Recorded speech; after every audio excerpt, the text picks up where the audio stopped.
What's up guys? Nandito na naman tayo mga kaibigan na reaction video na naman tayo dito sa buhay, okay, ni Pugong Biyahero at ni Krishna, okay? Ang love story nilang dalawa na ito nga mga kaibigan, si Pugong Biyahero at ni Krishna ay marami ang nagtatanong, kamusta na ang kanilang pagmamahalan? Bakit wala na bigla? Nawala, mga kaibigan, ang pusong nagmamahalan ay biglang naputol, biglang nagkatampuhan. Ngayon ay bigla na lang naglaho, mga kaibigan. Okay? Ito yung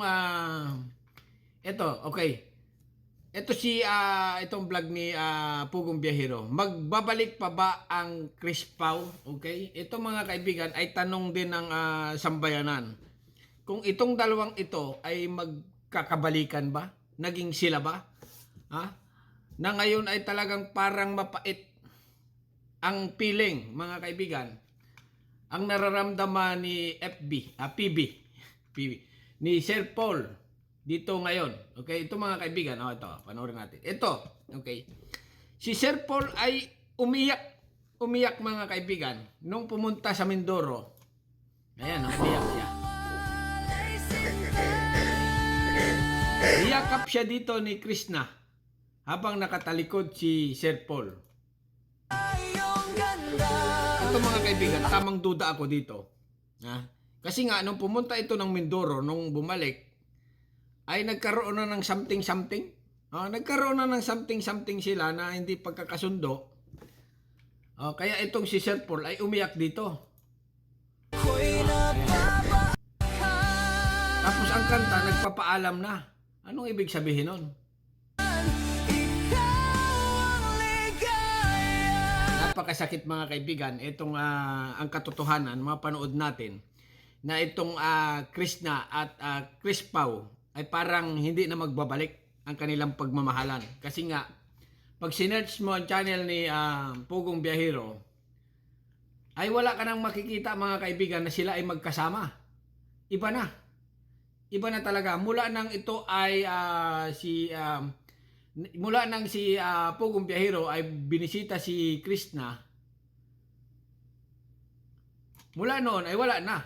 Wala na silang magkasama. Pero dati mga kaibigan, itong video ni Pugong Biyahero ay talagang lagi silang magkasama. Na masasabi mong forever na sila. At ngayon nga, ito na, nag-live na si Krishna. May sasabihin.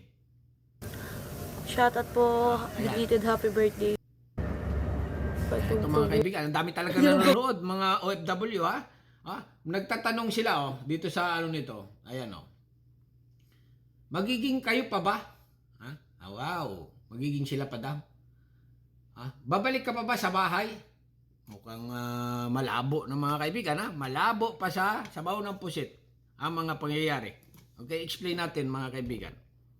Sa tingin ko kasi, kaya itong si Krishna ay umalis doon sa bahay. Kasi nga, parang may mga pangarap pa ito sa buhay. May mga pangarap pa siya sa buhay na siguro ay gusto niyang matupad. Kaya itong relation, kasi nga may mga taong ganun yung ayaw muna makipagrelasyon. Gusto munang matupad ang mga pangarap na matupad nga bago ang relasyon. Wala tayong magagawa mga kaibigan. Dahil nga itong si Krishna ay parang nagdesisyon ng ganon. Okay? Kaya itong si Pugong Biyahero ngayon ay talagang labis na nasasaktan sa mga pangyayari. Ayan Okay. So yan, hello po sa inyong lahat mga kababayan. Magandang hapon. Ito mga kaibigan, hindi ko na pabasahin na lang natin ang comment kasi nga baka tayo makapiright ni PB. Okay? Ang isang tanyag na charity vlogger ay dapat magkatagpo ng isang medyo desenteng kapareha. Anong ibig sabihin si Krishna hindi maayos at hindi desenteng kapareha? Isang tanyag na charity vlogger. Okay? Ito kasi nga talagang tumutulong si Pugong Biyahero dito. Tama po, kailangang desenteng babae, lalo na sa panamit kagalang-galang. Sorry po. Wow, talagang mga kaibigan itong mga comment, Hindi rin natin masisi ang tao. Huwag naman kayong magsalita ng masakit kung ano ang dumating sa buhay nila. Dapat marunong kayong magparaya sa kanila. O, ibig sabihin, itong kailangan na mag-move on. Ang problema nga dito, mga kaibigan, ang problema ng mga marites ay hindi maka-move on. Kung sa alak ito na tinagay, hanggang ngayon, hangover pa rin. Kasi nga, ilang buwan silang nagmahala ng tunay na tunay. At ngayon nga ay biglang nawalan ng saysay. Lumabas sa ilong. Ulit-ulit naman Lumabas sa ilong ang kanilang sumpaan sa isa't isa.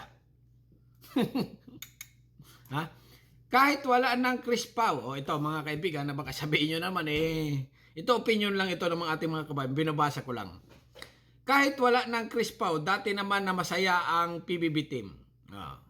Pero talagang malungkot ang mga fans, mga kaibigan, kasi papansinin nyo itong mga vlog ni Pugong Biyahero ay parang tumambak, mga kaibigan, ang mga basher. Kasi nga parang ang nangyayari parang itong si babae at lalaki na lang itong si babae ay nagtampo, okay? Nagtampo. Ngayon, parang hindi na sinuyo or sinuyo lang man kaunti lang. Hindi naramdaman ang pagsuyo. Parang ganun Ngayon, natuluyan. Kasi nga, hindi mo sinuyo. Ayan. Lalong nawala. Kasi nga, mga kaibigan, kung mahal mo ang isang tao, dapat susuyuin mo yan. Bigyan mo ng bulaklak, pag-sorry ka, chocolate, pampahubag loob. Di ba? Medyo bitin, mga kaibigan, ang ginawa ni Pugong Biyahero. Parang pinaubaya na niya. Ganon. Sige, kung gusto mo, ayaw mo, ganyan. Bahala ka na nga sa buhay mo. Hindi na kita susuyuin. Kaya medyo dumami ang mga basher. Kaya itong vlog niya nito, medyo talagang tinatambakan ng basher. Wala na yan sa desente ang pilian. Marami ding desente ka dapat na mga desente. Okay? Wala na daw. Kahit walang crispaw, nakasubaybay na ako sa iyo, Sir Paul. Tama mga kaibigan. Ako rin, laging nanonood dito kay Pugong Biyahero. Kasi nga natutuwa ako dahil sa kanya, maraming natutulungan, mga taga bundok, malalayong lugar na pupuntahan niya. Hatid siya ng tulong. Yan ang gusto ng mga OFW or mga kapwa natin Pilipino na tumutulong yung isang vlogger. Talagang tunay. Okay, tunay ang pagtulong. Hindi katulad ng ibang vlogger sa social media lang magaling ang pagtulong. Dito kasi si Pugong Biyahero ay talagang tumutulong. Kahit wala ng crispaw dati sa akin lang, Paul, anak, may bakit kaya? Ano kaya ang tunay na dahilan talaga, mga kaibigan? Ito pala isipan talaga ito Palaisipan, yung sinabi ko kanina, ano ko lang yon, kutob ko lang yon pero narinig ko rin nga yung nila na yung babae may mga pangarap pa sa buhay na gustong matupad. Kaya medyo naglaylo. Ayaw pa siguro ng matinding relasyon. Ito si Sir Paul na ito ay gusto na siguro talaga nitong kasi nga nag-edad na ang tao, mga kaibigan Nag-edad na. Tumatanda na. Kailangan na ng kalab team or kasama habang buhay forever and ever. Kaya lang medyo naudlot talaga. Mabuti pa si Kamangyan, kinasal na, naramdaman ang forever. Ayun, nalagay na sa kung panood nyo yung Kamangyan, mga kaibigan milyon ang view. Sa mga video niya, tinalo pa si Maria Rivera sa view. Nalagay sila sa forever love. Kasi nga nagpakasal na. Okay, dito nga ito nga crispaw na-expect ng tao na magpapakasal sila, magsasama siguro, nag-i-imagine din na magkaanak, magkaroon ng magandang pamilya.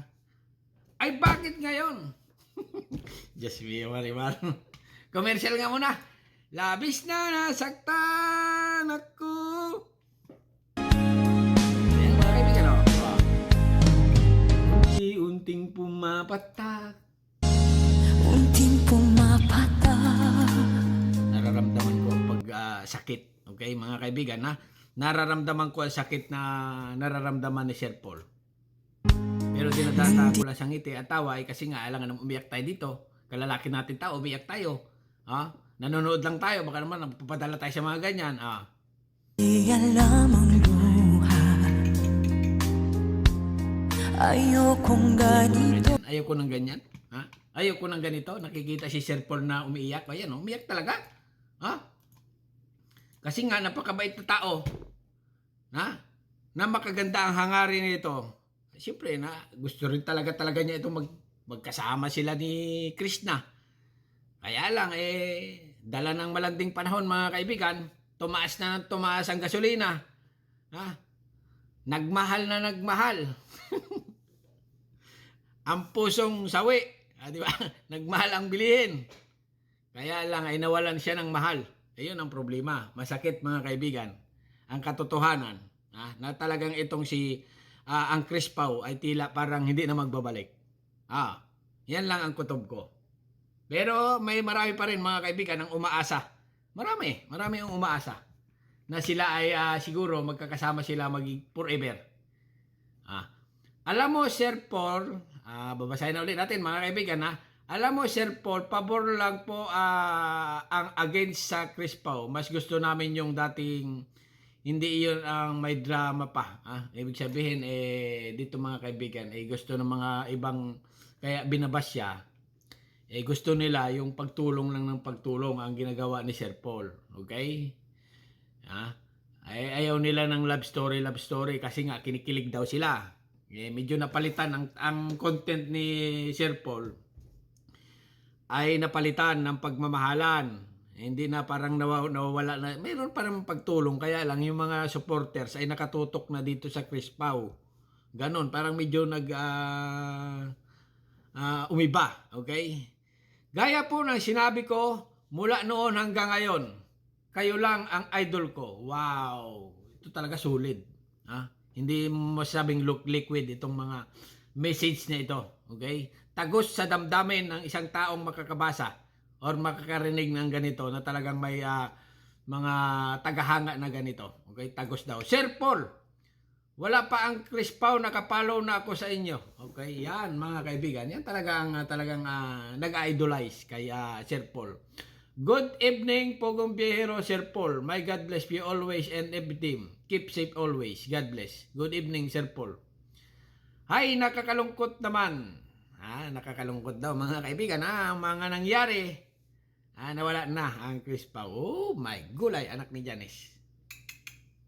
Labis na nasaktan ako sa mga alaala. Iisip ko lang, ano kaya ginagawa ni ngayon? Bagong kasal ni Kamangyan. Ay, siguro busy. Kasi nga mga kamangyan, vlog ni yun okay? Bigatin, mga kaibigan, ang ninong at ninang ni Kamangyan. Kung napanood nyo, alam ko napanood nyo na kasi pumalo ng 137 million view sa Facebook. Ilan ba ang populasyon ng Pilipino sa 100 million plus? Parang nanood na lahat ng mga Pinoy doon kay kay Kamangyan ini-expect ko pa naman dito na itong si Pugong Biyahero at Chris Pau ay mapupunta sa simbahan. Yung ibig sabihin na i-expect ng mga tao rin na siguro pagdating ng araw ay itong dalawa ikakasal in grande at ang mga mininong dito ay bigatin. Ninong, siyempre sikat ito kilalang kilala, ay ina-idol ng mga dami. Mabait ang ugali. Kaya lang talagang wala tayong magagawa. Tamang marites lang tayo dito sa mga ito. Pero inuulit ko, mga kaibigan, reaction video lang ito. Katulad nyo, nakikinig din, nanonood kayo sa mga reaction ng mga iba-ibang vlogger. Ay siyempre reaction lang. Okay? Basahin pa natin. Good evening, Sir Paul. Ingat po kayo. God bless. Mas mabuti pang walang Chris Paul, Sir Paul, para tahimik na ang lahat. Ganon. Ibig sabihin yung nag-message, mas magaling pa daw ang para tahimik na ang lahat. Ibig sabihin, ang bilis niyang makamove on. Ganon. Sa tingin ko naman, itong si Sir Paul ay otay nakakamove on. Okay? Kasi nga, medyo nakapokus siya sa mga vlog niya na pagtulong. Kaya lang, parang tambak. Dumami ang basher. Kasi nga, hangover pa rin or hindi pa makamove on. Ang alamat ng puno ng kakao Nagkita, ito mga kaibigan, yung mga hindi pa nakapanood kay Sir Paul, itong dalawa nito, nagkita sa may puno ng kakao. Okay, na-meet ni Sir Paul itong si Krishna doon sa may puno ng kakao. Okay mga kaibigan. Kaya itong, pero pansin ko kasi nga itong vlog ni Krishna, ayan yung kakao mga kaibigan, yung puno ng kakao, nag-meet sa puno ng kakao, at doon nagkainlaban, doon nagsimula ang kanilang parang kinilig ang lahat doon sa may puno ng kakao. Ngayon, itong puno ng kakao mga kaibigan, ayan si Krishna, yung vlog niya. Yung puno ng kakao ay namunga na. Namitas na siya yan Makita siya sa puno. Hinog na ang kakao. Ayan. Christian na. Pinuputi na ni Krishna ang kakao na doon sila nagpangita nung araw. Talagang, pero sana sana ay magkabalikan itong dalawa. Magkabalikan. Hindi man ngayon, baka bukas. Hindi man bukas, baka sa isang araw. Or pagdating ng 10 years ago. Matanda na, Huwag naman 10 years, grabe naman. Baka kulubot na ang dapat kumulubot.